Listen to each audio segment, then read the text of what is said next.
Hey ladies and gentlemen, welcome back, it's Godan. So as you saw in my last video, I got Astaroth, I got Calvarax, but I forgot to mention anything about Astaroth. Well, thanks to Fiona Banks, we're going to talk about him. Again, thank you Fiona Banks for pointing this out. I did forget. I was more concerned with Calvarax. But this reworked Astaroth, and I must say I missed him the very first time he was offered last year. I did not get him, so I never got that 1.5 boost for Calvarax, and so I didn't get Calvarax the first time either. But the main Titan in the past event that offered Calvarax was Astaroth. Now he may be a decent defender, and I've been thinking about this. He doesn't have Omega Goliaths, but he offers more resist. But Fiona brings this point out. Except for those of us that got the double resist skill, with a 35% at the start and a double resist only adds 11% up to the 90% cap. Basically it's a wasted skill. So that double resist is something like having double lightning or double void.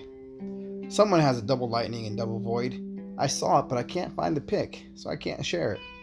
But I have a double lightning Titan as well, or Astaroth.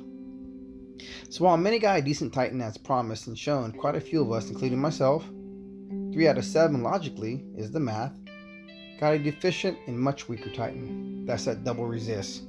So we're resisting 1 element shy, or 2 elements shy. They should have anticipated this, the developer should have anticipated this, and not put in double resist. It's not a little bit better or worse roll this time.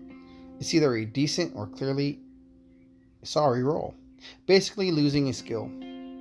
Many are complaining, but will they be heard? And many are feeling ripped off. It's not like how it was presented to us. Well, developers always say, subject to change. I don't know if it was in this case, but it's a standing understanding that they have. Everything can change at any given moment. Even when they say it cannot change, it can. But let's see what Michael Walkendorf has to say. And I do appreciate this, Michael. The reason that the soul counters dropped is the Titan drop is getting crazy. One day you've got a great defender, and the next they release Omega or Apex Titans. Zeus, Kronos, Bast. And they just eat up everything. It makes me think of the game this way. The best offense or the best defense is a better offense. The faster you can raid, the better off you are. He says he's had enough and he'll spend his money on something that has a slower meta change and doesn't one up itself every other week, so I can enjoy what I spent my money on. This is him staying balanced and not spending more. That's a feeling that many should have, and there's a lot of different reasons why. Now this is one of the big reasons why. The Fallen. The 2-week-long event that's taking place with different quests and different alliance and individual leaderboard events. So the new quests have hit and they offer bone dregs. We've talked about this in the last video. I'm still trying to find out if the bone dregs will carry over to next year if you cannot get 75 for a Titan. The problem is this. This requires quite a lot for one simple bone dreg. Is it worth it? If you're a free-to-play player, you've really got to consider this. What do you want to do in this game? Do you want to become a collector? Do you want to play casually and enjoy the community? Or do you want a war?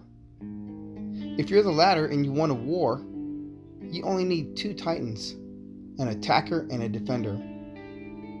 Again, if defense is broken and the best defender can get beat by the newest best attacker, your best and greatest defense is the even better offense. You need to get your raids in. You need to get your garrison hits in quick. Last night I was able to do 2 garrison raids on a maxed out castle with Bast,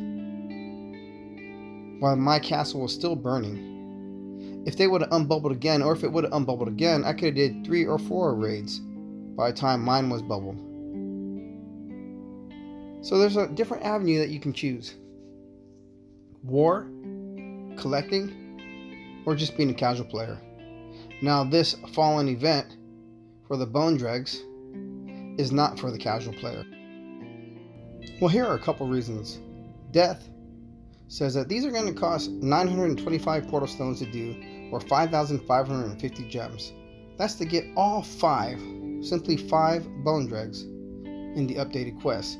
And no, you do not need to have the new update for the game. The quest just refreshed. But here's another reason why. Now, this was shared in another chat.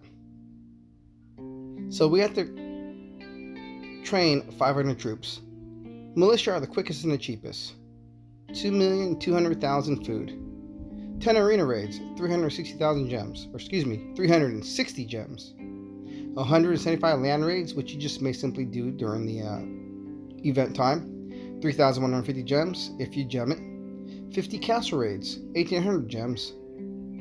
And 20 neutral lands cost 1,365,000. Excuse me, 13,659,000 gold. But you gotta double that because you need to have 40 neutral lands. But you get 4 a day, so this number is good. So this fallen event for the 5 more additional Bone Dregs for the updated quests, is it really worth your time and effort? I'm debating. I really don't think it is.